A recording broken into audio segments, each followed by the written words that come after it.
une activité physique, par la contraction musculaire, par l'aspect certainement également psychologique que ça apporte, va avoir pour le patient des effets bénéfiques et d'inhibition des phénomènes douloureux. Très vite, je me suis dit, il faut que j'arrête de chercher à résoudre mes problèmes de douleur avec des médicaments et je vais essayer de combattre la maladie d'une autre façon.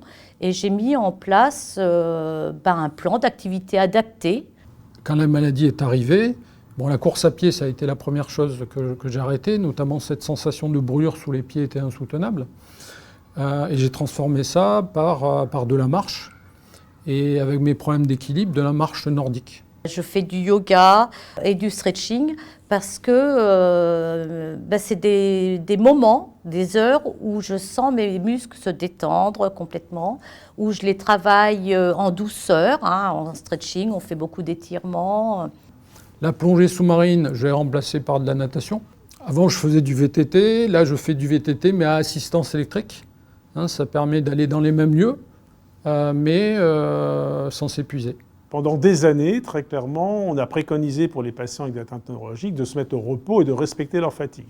Maintenant, tous les mouvements de réflexion sur le handicap neurologique sont à l'inverse d'indiquer aux patients de maintenir ces activités. Les activités correspondant aux activités de la vie quotidienne, ça peut être le déplacement pour aller au travail, ça peut être en faire un petit peu plus au retour, ça peut être des activités supplémentaires pendant le week-end, ça peut être des activités à la maison.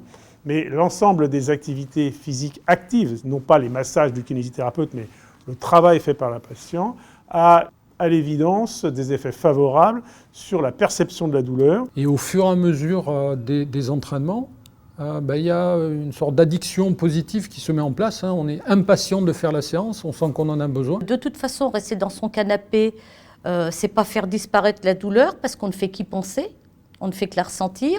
Et puis, moins on marche et moins on arrivera à marcher. Ça, j'en ai vraiment fait le constat.